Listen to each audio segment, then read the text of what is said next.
ವೀಕ್ಷಕರೇ, ಜೊತೆಯಲ್ಲಿ ಕನ್ನಡ ಸೀರಿಯಲ್ ಹಾಗೇನೆ ಲಕ್ಷ್ಮೀ ನಿವಾಸ ಸೀರಿಯಲ್ ಖ್ಯಾತಿಯ ನಟಿ ಮಾನಸ ಮನೋಹರ್ ಅವರು ಇವತ್ತು ಮುದ್ದಾದ ಮಗುವಿಗೆ ಜನ್ಮ ಕೊಟ್ಟಿದ್ದು, ಈ ಬಗ್ಗೆ ಮಾಹಿತಿಯನ್ನ ಸ್ವತಃ ನಟಿ ಮಾನಸ ಮನೋಹರ್ ಅವರೇ ತಮ್ಮ ಒಂದು ಸಾಮಾಜಿಕ ತಾಣಗಳಲ್ಲಿ ಹಂಚಿಕೊಂಡಿದ್ದು, ಅಷ್ಟಕ್ಕೂ ನಟಿ ಮಾನಸ ಮನೋಹರ್ ಅವರಿಗೆ ಯಾವ ಮಗು ಆಗಿದೆ ಹಾಗೇನೆ ತಾಯಿ ಮಗು ಹೇಗಿದ್ದಾರೆ ಅನ್ನುವ ಸಂಪೂರ್ಣ ಮಾಹಿತಿಯನ್ನ ಈ ಒಂದು ವಿಡಿಯೋದಲ್ಲಿ ನಾವು ನೋಡ್ಕೊಂಡು ಬರೋಣ. ಅದಕ್ಕಿಂತ ಮುಂಚೆ ವೀಕ್ಷಕರೇ, ಮಗುವಿನ ಆಗಮನದ ಖುಷಿಯಲ್ಲಿರುವಂತಹ ನಟಿ ಮಾನಸ ಮನೋಹರ್ ದಂಪತಿಗೆ ಯಾರೆಲ್ಲ ಶುಭ ಹಾರೈಸುತ್ತೀರಾ, ದಯವಿಟ್ಟು ಈ ವಿಡಿಯೋಗೊಂದು ಲೈಕ್ ಮಾಡಿ, ಹಾಗೇನೆ ನಿಮ್ಮೊಂದು ಶುಭಾಶಯಗಳನ್ನ ಕಮೆಂಟ್ ಮಾಡಿ ತಿಳಿಸಿ.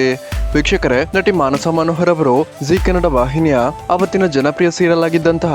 ಜೊತೆಯಲ್ಲಿ ಸೀರಿಯಲ್ನ ಮೂಲಕ ಮೊದಲನೇದಾಗಿ ಕರ್ನಾಟಕದ ಜನರಿಗೆ ಪರಿಚಿತರಾಗಿದ್ದು, ಆ ನಂತರ ಲಕ್ಷ್ಮೀ ನಿವಾಸ ಸೀರಿಯಲ್ ನಲ್ಲಿ ನೀಲು ಪಾತ್ರ ಮಾಡ್ತಿದ್ದಂತಹ ನಟಿ ಮಾನಸ ಮನೋಹರ್ ಅವರು ತಮ್ಮ ಒಂದು ಪ್ರೆಗ್ನೆನ್ಸಿಯಿಂದಾಗಿ ಲಕ್ಷ್ಮೀ ನಿವಾಸ ಸೀರಿಯಲ್ ನಿಂದ ಹೊರಬಂದಿದ್ದಂತಹ ನಟಿ ಮಾನಸ ಮನೋಹರ್ ಇವತ್ತು ಮುದ್ದಾದ ಗಂಡು ಮಗುವಿಗೆ ಜನ್ಮ ಕೊಟ್ಟಿದ್ದು, ತಾಯಿ ಮಗು ಇಬ್ಬರು ಕೂಡ ಸೇಫ್ ಆಗಿದ್ದಾರೆ ಅಂತ ನಟಿ ಮಾನಸ ಮನೋಹರ್ ಅವರ ಪತಿ ತಮ್ಮ ಸಾಮಾಜಿಕ ತಾಣಗಳಲ್ಲಿ ಹೇಳಿಕೊಂಡಿದ್ದು, ಇದ್ರ ಬಗ್ಗೆ ನಿಮ್ಮ ಅನಿಸಿಕೆ ಏನು ಅನ್ನೋದನ್ನ ದಯವಿಟ್ಟು ಕಮೆಂಟ್ ಮಾಡಿ ತಿಳಿಸಿ.